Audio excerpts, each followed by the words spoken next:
bend the arc of history for the good of the world, because it's in our power to do it. Thank you for listening. You're kind.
Today I stand before the United Nations General Assembly to share the extraordinary progress we've made.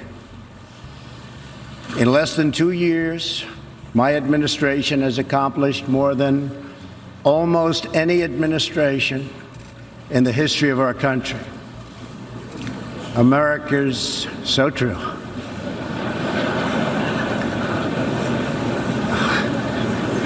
Didn't expect that reaction, but that's okay.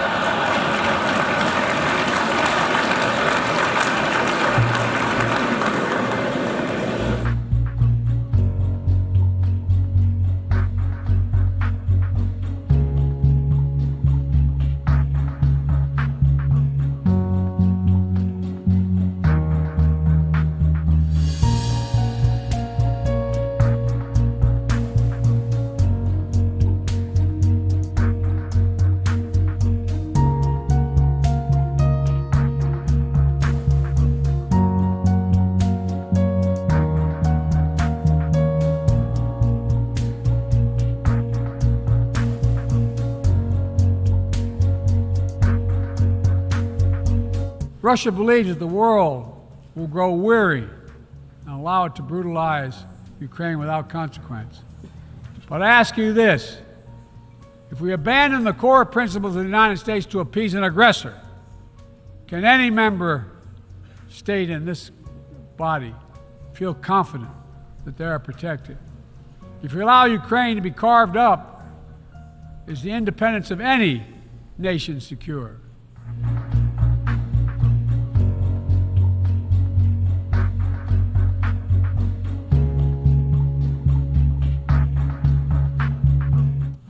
Together, these snapshots tell an urgent story of what awaits us if we fail to reduce our dependence on fossil fuels and begin to climate-proof the world. For one day, my administration, the United States, has treated this crisis as an existential threat from the moment we took office, not only for us, but for all of humanity.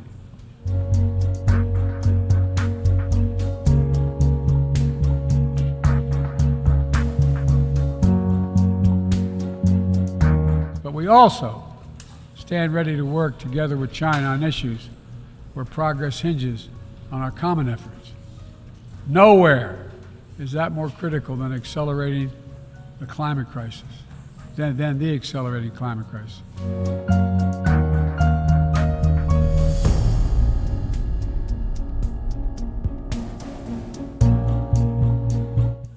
this gathering, dedicated to peaceful resolution of conflicts, is darkened by the shadow of war. An illegal war of conquest brought without provocation by Russia against its neighbor Ukraine. Like every nation in the world, the United States wants this war to end. No nation wants this war to end more than Ukraine. And we strongly support Ukraine in its efforts to bring about a diplomatic resolution that delivers just and lasting peace. But Russia alone bears responsibility for this war. Russia alone has the power to end this war immediately. And it's Russia alone that stands in the way of peace, because Russia's price for peace is Ukraine's capitulation, Ukraine's territory, and Ukraine's children. Russia believes that the world will grow weary and allow it to brutalize Ukraine without consequence. But I ask you this: if we abandon the core principles of the United States to appease an aggressor, can any member state in this body feel confident that they are protected? If we allow Ukraine to be carved up, is the independence of any nation secure? I'd respectfully suggest the answer is no. We have to stand up to this naked aggression today and deter other would-be aggressors tomorrow. That's why the United States, together with our allies and partners around the world, will continue to stand with the brave people of Ukraine as they defend their sovereignty and territorial integrity and their freedom.